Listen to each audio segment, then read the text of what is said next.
te whaatalo whātu I lau whaafonga anga I lenei fo I tae au mālo le soifua manuia, usi mai alo whaafonga o Tālala Radio Samoa.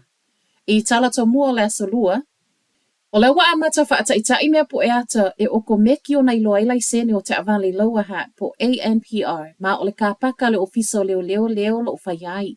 Lua vai aso le wa amata whaata I tai ai ele I amata lia I le aso mua o ke topa le whaata I tai inga ono ma sina le umi. O mea po e ata wa amata whaata I tai sau mai au se tālia, ma ele ngata o le iloa ai o le laisene, ai o le ai loa ai fo po o se ta avale ngaoi, o le lesi tala, ma isi wha maunga. Ma au amata whaata I tai ai lao leo lo o wha asolo nei lo ilonga ele I mausali, I tū tau I le pui ngā wha maunga. Ma I wha mauninga pule ngā nu o hat, e le ma whaiona wha alawi loa se ia vanga nā ua mali lia I ai le pule ngā nu.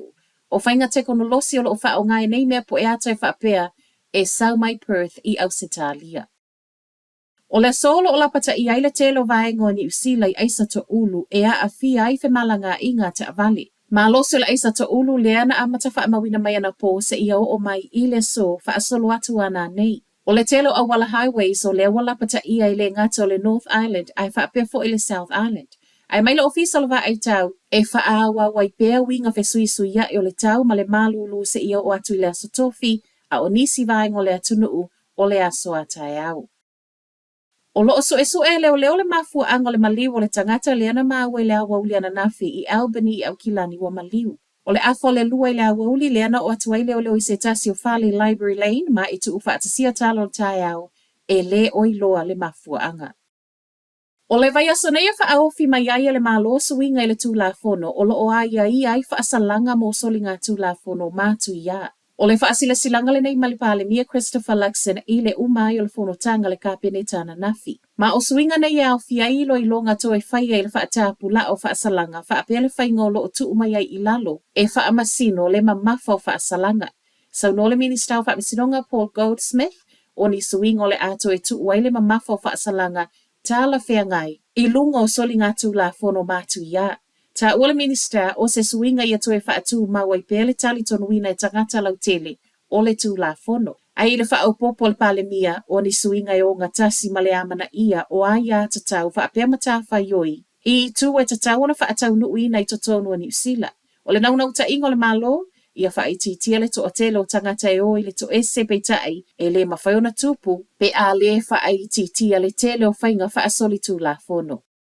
Watoe moli maule pule a onga o se tasi o kolisi tele I ni usila I le te leo le suinga o iei nei talu ona whaasa telefoni. O Mount Albert Grammar o le ana mua whaiala na sai le amatanga o le tausanga talu ai ele I whaiale sa le malo I le tausanga nei. Le ana amatalo a ia le masino a perila. Tala le tio ni usila o lo toe moli mawele pule a onga Patrick Drum. Wa te le taimi e tala noa whaatasi ai ma avatu umale wha mua ta maiti I taimi o vasenga. Ai I moli maua whaia onga. O se fianga le te leo le taimi wa mawhaiona tala noa whaafesa nga I ai mawhanau, ina ua le toe whaataka ina telefoni. E tu sa malitolu wafe se lau whanau a ongolo au tawina I Mount Albert Grammar ma ua mai tawina fo I suinga le lei, I tu maanga mai whanau a onga ai mai se lava I taimi o malo longa. A tala whaaiu, wa tu si tangata I eito mai whaapitoa maanga whaatau I le saunga le mua nga I le malo. Ia toe whaalea o ngā ina na fuafuanga o le ato e tuuai I lunga le sawa e wheo a iaita avale. O le tūsile nei ma le Global Road Safety Partnership wa aveanga I le pāle mia ia Christopher Luxon, whaapele minister o whela ua inga Simeon Brown. Whaasfun ma le ono tangata ni usila o lo o saini le tusi. Ma le limasfun ma le tasi mai atunu I whafoe au fia tangata mai Ausitalia, Britania, Hong Kong ma Netherlands. I le tusi o lo lapata I le malo. I le ono alu I lunga o le whainu umero tangata e mali liu ono o whaalavalawe tau ta vale. Ma o lo o whaalea o ngā ina fo I le tusi le fina ngalo le malo. O le tuu I lunga o le sawa e whewa I eita vale feso o ta I lea ma le manuia o le tamau ainga. I whaamaumaunga o tangata mali liu ono o whaalavalawe I lunga o awala titele, lua se lau luas fun ma le tolu tangata mali liu I le vao Januari ma au kuso o le tau sangata aluai, ai se lau fitus fun ma le iwa I le periota lavale ai tasi o le tausanga nei. Talanalo Radio Samoa, manuia le nei aso.